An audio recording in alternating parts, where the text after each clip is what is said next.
Awesome. Now, I know we're a little bit limited on time. We had a bit of a catch-up on Friday, and I know there's a lot of different insights that everyone's ready to be sharing with the audience today. So without further ado, if you wouldn't mind just giving us a brief intro on yourself and a bit about your company as well. We'll just start with you, Sohn. Hello, this is Sohn. I'm currently leading KRAFTON India, based out of Bangalore. I joined KRAFTON like 6 years back as a CFO of PUBG Corporation. And also I led Corp Dev in HQ. So I'm now spending 2 years in India. I love to share my experience in Indian gaming industry here. Thank you. Thank you, Sohn. Hi, everyone. I'm Florent, working for Gameloft, part of Vivendi since 2017. I've been about 15 years with the company now, and probably 6 years, almost every month, going to India, right? So that's a big focus market for us. Hi, my name is Piyush. I'm the founder and CEO of Router. We are India's largest game streaming platform. Think of us like Twitch for mobile games that we are building out of India. Perhaps for all the emerging markets where mobile gaming will become bigger. And very happy to be here and sharing what's happening in India with all three of you. Wonderful. Thank you very much. So I think we all know by now, and certainly from our panelists on the previous panel as well, that the Indian gaming market really is booming. There were over 400 million gamers in India last year, which makes it one of the second largest gaming markets in the world. And that was an increase on 40 million on the previous year. So given this particular growth and given that it's such a dominant market globally as well, can you guys please share some of your perspectives on the core factors driving this growth in the Indian market as well, and what's really driving that change in the gaming scene there too? So maybe we can start with you, Sohn. I think one of the main factor driving the growth of Indian gaming industry is definitely the penetration of 4G in India. It started from late 15 and 16, and it become much more affordable to most of people living in India. I mean, I found that it's extremely inexpensive to have 4 mobile phone subscription all over my family. It costs only like $20 per month without any limitation in terms of data that I can use. So I think that is the biggest factor driving that growth. Great questions indeed. So beyond the data, which is very easily accessible, as Sohn explained, I think the smartphone penetration is also increasing very rapidly. I mean, we've started with Gameloft embedding games into feature phone with local Indian players like Micromax, Cellcom, Lava, and so on, right? And we've seen a lot of big OEM from China coming in, like Oppo, Vivo, Realme, and the smartphone penetration, I think it's about 55% right now for India, and that allows to play bigger games, right? Not only restricted to the one that we did embed previously in the phone, right? So accessibility to Play Store, App Store, through the smartphone is definitely key beyond the data, right? And I think there is also a lot of efforts done by both Google and Apple, right, to make it more accessible with lower entry sub-dollar price points to not only have a lot of downloads, but also people starting to actually pay into the games, right? And we see a phenomenon growth, right, into the numbers of paying users in India, right, which is growing more rapidly than the 2.6% worldwide for gaming, right? Yeah, and besides what they said, which is in terms of data and smartphones penetration in India, I think, India was a very, very quiet market for a long time. People had a lot of hope that it will pick up perhaps at the same time when China was growing. But it took 4G and of course, I think the revolution was PUBG, which is now BGMI. I think from where we see it, it suddenly within 2 years became a talk of the town. And then a couple of games came in, then COVID kind of triggered. And the bigger opportunity right now is that I think we've gone through a certain changes. There are companies like Nodwin and few companies which have been building this market for a long time, but everything is just now coming in place. with government realizing the importance of gaming, the future of gaming. I mean, pretty much everybody in the ecosystem is pushing it, and from where we see it is that India has always been a great and a big content market. So our job is that how can we make gaming content more and more palatable, more and more entertaining with esports, streaming, videos, reels, so that the entire ecosystem grows. So it's a great timing to be here. 4 months back we couldn't have said it, but today it feels like it's just about to go very, very big. Fantastic. Awesome. Thank you very much. And kind of following on from that point as well, I think one of the most interesting points, and actually Akshat kind of touched on this earlier for India as well, generally across Asia, it's such a fragmented market when it comes to the sort of game genres that are really popular and the types of game titles that are played. What's popular in India is not necessarily going to be popular in Korea or Thailand. So I think, a lot of people are very interested to also understand a little bit more about what are the genres and particular game titles as well that are most popular in India. Does that vary by region as well, as we came onto language earlier? So yeah, I'd just be interested to know your thoughts from that perspective. Obviously, we know BGMI is a very big player.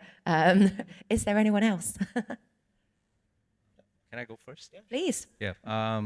Actually, we have definitely the big title like BGMI by ourselves, but we're also trying to understand what kind of appetite from Indian gamers will come out. But obviously for now, I think Battle Royale is the one of the most top grossing games in the market. We are seeing some growth from strategy, not much from RPG, I guess. But I think still top 5 games are actually dominating the market. It's more like there are not really fat long tail. There's like thin long tail. So that's a little bit of disappointment for publishers like us. But we still continue to deliver new genres and new gameplays to the market so that, Battle Royale happens, like 5 years ago now. But I think it's now the timing to find a new gameplay for Indian gamers. Maybe just to add to this, we see, of course, Battle Royale, number 1, probably second and third would be casual and mid-core, right? So it's not really hardcore there with the RPG, as you rightly mentioned, right? And so yeah, Genshin Impact, we see Call of Duty for the mid-core segments, right? And some Indian games, right, like Ludo Kings, Tin Patti for the casual one, that goes right next to each other, right? With the Candy Crush or Coin Masters, right? And as far as Gameloft is concerned, our number 1 IP is Asphalt, right? Asphalt 8, Asphalt 9, and Asphalt Nitro. So car racing gender has been there for quite a long time, and I think it's doing pretty well for us, as well as big IP like Minions, right? For Illumination, we have the game Despicable Me and Dragon Mania Legends. So those are the top 3 for mobile games, but we see the size of the game also matters a lot. It can't be beyond 2 gigabytes, for instance, like some of the title in other Southeast Asia markets. Yeah, and from where we see it, India is a very large gaming market, like 15 billion downloads last year, right? Which grew from 10 billion a year before. So there are a lot of different genres which are getting covered. Battle Royale, of course, drives the most engagement in esports across streaming, pretty much everywhere. All the esports teams are focusing on those. So that will continue to be the flag bearer, and as esports tournaments continue to get better with audience, it will become even bigger. We have actually surprisingly seen a very good traction for Minecraft and for GTA 5. We are actually investing a lot in Minecraft. The storytelling is quite good. The numbers that we tally from YouTube is also very good. So it's also getting good traction on YouTube. So we are particularly focusing on these 3-4 titles from our end. We think it can drive up to about 80% of our engagement. But having said that, I think casual games in India are really, really big. Ludo is, of course, the biggest leader, but then there are a number of games that right from a kid to our parents and people in 60s and 70s are playing. So casual games are a great way for people to enter the world of gaming and then kind of graduate to different kind of games. Really interesting, thank you. And actually just going back to your point there as well on the sort of Minecrafts and the GTAs, that's always a really interesting one for me as well, because they're more than just a game, you know, it's a whole experience, it's a platform, and there's a huge amount that can be done with that. And that tends to angle a little more, I think, towards the PC side as well. Am I wrong on that one, or is that? No, you're right, absolutely. I think the reason it is doing well, and these are all learnings that we are picking, is because, you know, Indians love storytelling. That game allows you to prepare the content in a very interesting manner. It need not be a content which is streamed, but people can actually create. So the video views of Minecraft are quite good. We have also seen that, you know, for example, the largest streamer in Minecraft is a guy called Gamers Fleet, who is based out of India from a very small town called Haldwani. And he is the largest streamer of Minecraft. Also, these are games which are more acceptable for parents because it's creativity. And even I'm pushing my 7-year-old son to pick it up. He's stuck with, you know, GTA 5, which I don't want too much, but also Formula 1. So he's a big Formula 1 fan, and he plays that game quite a lot. But I mean, I think Minecraft allows you to do storytelling. It's, as Akshat was saying, right? Number of languages, how you can express yourself, all that just makes it very, very compelling content. And we are really learning, and we think it will become quite big. Besides, of course, our investments in esports and battle royale games. Fantastic, great, thank you. And just sort of changing tack a little bit now, I wanted to sort of touch on the monetization side as well. You know, obviously it's all well and good seeing a significant player base and it growing exponentially as well, but also talking about the learnings about accessibility now with 4G, the cost of mobile, etc. You know, there's a lot of these kind of free-to-play games, you know, and it's free-to-watch models as well, but you know, that's really prevalent in gaming and esports at the moment, but I think this topic of monetization, which we touched on earlier as well, is really important. I'd love to get your perspective, each of you, in terms of what you think those opportunities are in the market as well. So maybe Sohn, if you'd like to start. We've been experimenting like different type of products or packages in-app purchase items that we are offering in the game. We found that contrary to our perception, Indian gamers has high willingness to pay, but the only challenge is that they are willing to pay when they find the value in the package or the product. So you have to be a little bit more creative or a little bit more aggressive when you are offering certain in-app purchase item within the game in India. When you are doing this, I think there are higher paying user ratio happening in your game. But again, then my understanding is Indian gamers are very value conscious, so you have to create maybe something different for Indian gamers. Yeah, I totally relate on that point. It's like creating something different and not unfair for some other region is also important, right? So for us, we rely a lot on, I think Apple and Google both guide us towards this sub-dollar pricing strategy, localization of content, right? So we have Diwali coming, I guess, in 1 month, right? So it's very important to find like lower packages with different items or different contents that will make the experience valuable, right, for the end users and trigger this purchase, right? So I think it's like $2.6 billion, the Indian revenue in 2022, and is poised for the higher growth for next year. And we're still trying to find the right scheme between in-app purchase as well, because for us it's sort of big as well in India because of the size of the population and appetite for advertisers to actually reach out to this Gen Z or very captive audience, right? That when they play games, they can do something else, right? So they're very hooked into what they do and receptive in a fun mood. So for us, it's a mix of in-app purchase, and I would say a lot of advertising, reaching out to media agency, brands, and seeing how they best fit to the target audience that we can provide for them. Fantastic, thanks. Yeah, and from our perspective, so there are two big opportunities at this stage. Brands are now, this year we have seen that brands are really looking forward to engaging with gaming. So we have had about close to 30 to 35 non-endemic brands and overall about 100 brands, including apps and everybody, who have used Router to reach out to the audience, and it's growing quite well. But we do see that it will take another 12 to 18 months for it to really peak and get to a pretty good supply of revenue from brands. In fact, we just concluded a tournament with Nodwin, which was BGMS, and I think between the two companies, we perhaps, I mean, including advertisers and sponsors, we perhaps engaged about 15 to 18 brands, at different point in time, and very, very deep integrations. So I think from a brand perspective, esports is gonna lead, to get the largest share. While on a streaming level, we need to find new ways for advertising to happen. One opportunity that we see as a very important one is exactly what they said, which is that in-app purchase in India is actually a reality. It can happen. People have propensity to pay.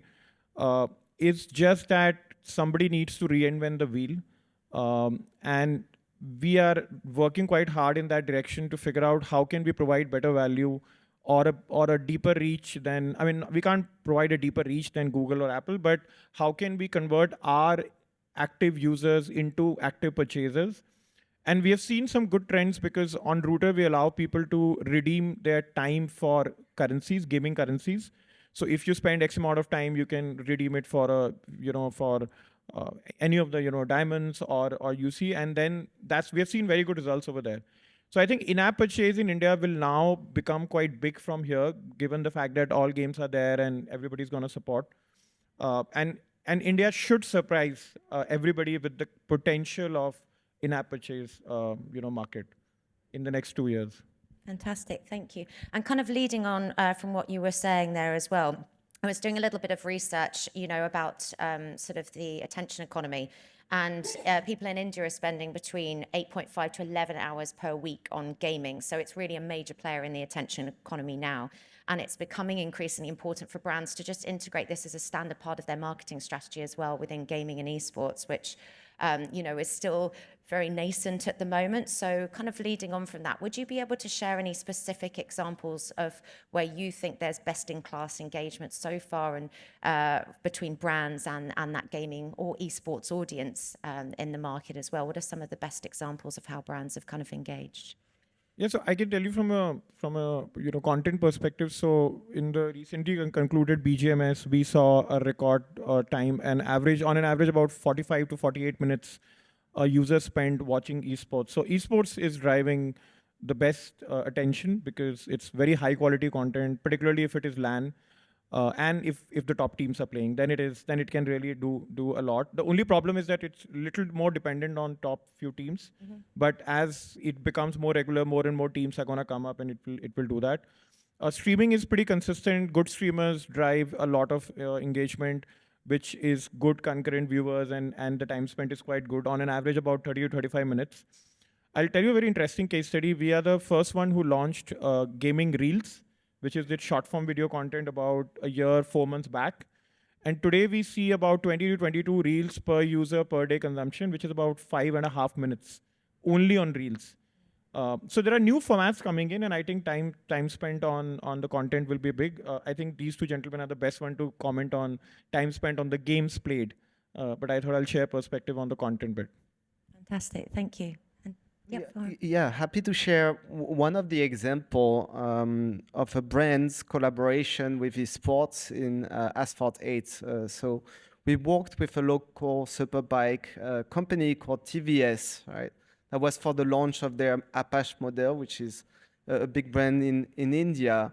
And they had this particular challenge, which is how to do test drive for motorbike at scale, right? Usually you have to go to the showroom, and it's pretty complicated. So they pretty much used our game. We integrated the bike natively inside the game, right? And made a esports tournament digital in-game for about a month, right? And that was like a lot of in-game and out-of-game sort of marketing around this activation. We had about 1 million people who actually played the real card digitally, right, inside the game. So that was very powerful for them, and it reached a lot of people at scale through this activation. So I think that was one of the interesting, fun activation we've done with a local brand. Fantastic, congratulations. And Sean? Yeah. I think I can give a little bit of balanced view to what just Piyush said.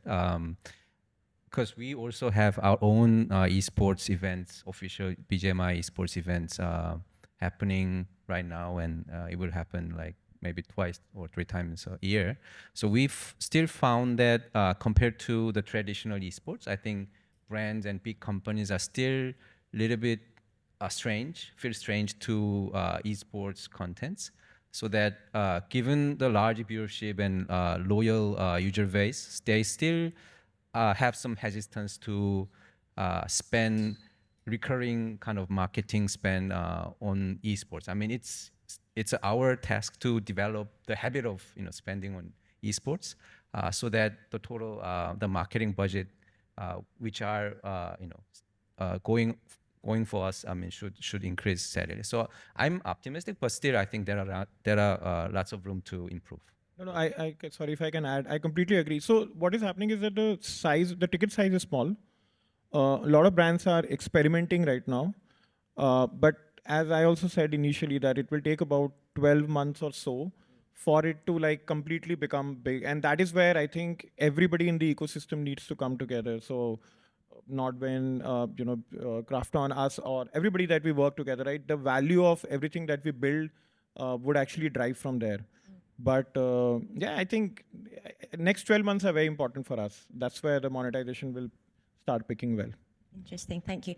And actually going back to one of your earlier points, Piyush, as well, on sort of the storytelling part, sort of just from my experience and talking to a lot of brands out there as well, I think sort of the creative side of things is becoming increasingly important as well. You know, it's one thing to have a conversation and talk about, there's X number of people that are that you can reach, but how can you make this more exciting for me? How can you make this more engaging? How am I really going to cut through and have a much more exciting level of engagement with these gamers as well, rather than just purely, again, going back to the old trusty of slapping logos on. I think the expectation from brands is so much more now. If they're going to part with those precious marketing dollars, what can we do that's even more exciting for them as well? That's certainly a challenge that I've sort of noticed as well. And I think coming back to your point on the activation in game as well, I think that's something that is definitely building and gaining a lot of excitement as well now for brands as well. How can we become authentically integrated into a game itself? And that I think seems to be gaining a lot of traction too.